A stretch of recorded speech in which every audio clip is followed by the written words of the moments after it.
Good morning. The world of sport and beyond is getting ready to say goodbye to Shane Warne. The state memorial for the Australian cricket legend will take place in a few hours' time at the MCG in Melbourne after Warne died of a suspected heart attack earlier this month at the age of 52.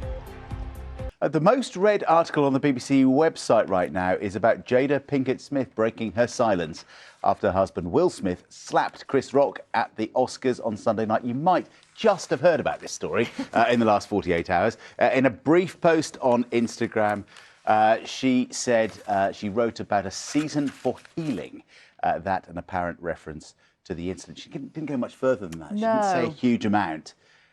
I wonder whether they're going to do some sort of sit-down interview at some point. Possibly. Yeah. But that was the voice that lots of people were waiting to hear from. What does she think? People speaking on her behalf quite a lot. Let's have a quick look inside the papers this morning. I like this story and I'm frightened of it. So, children fake social media to fool family. 2/3 of kids maintain several social media accounts, with a third keeping an account purely to show their parents when using a second one to communicate with friends. It's frightening if you have young kids or teenage kids as you have. But in the same way, isn't it great that teenagers do and always will outwit their parents? Find a way around it. Yeah, they will find a way around the rules. Yeah, so if your children want to be your friend on Facebook, don't believe it. Yeah, it might not be their real account. Look at this. This is. They don't use Facebook, by the way. No, they don't. No, they don't. Or they use it for. Yes. Let's have a look at this.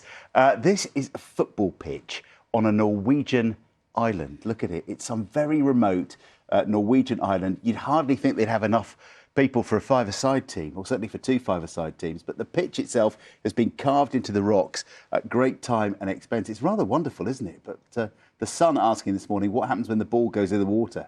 Whose turn is it to get it back?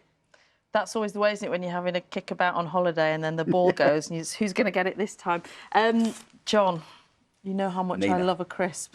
I do know you love it. Massive fan of a crisp. News that I shared with the Chancellor last week. Much to his bemusement. Much to his bemusement. Page 25 of The Sun this morning. Look how delighted Michael is. Monster Crunch, a whopping 6-inch crisp. It was in a thick cut ridged from Snackrite, which I think you get, being an expert, I know you get those from Aldi or Lidl, the Snackrite brand. The wide-eyed wonder, the mammoth munchie, almost the length of the entire packet. Do you know what he's going to do with it? This is to size. They've actually put a full size with a diagram, That would be my dream come true at 5 o'clock on a Friday evening. He's calling it the Mutant Crisps. He's planning to auction it and give some of the proceeds to charity supporting Ukrainian refugees. Oh, good for him. It's an auction I'm willing to get involved in. You going to bid? Yeah, get on your phone now? I will, yeah. Michael, if you want to get rid of it, Nina will buy it. I'm here.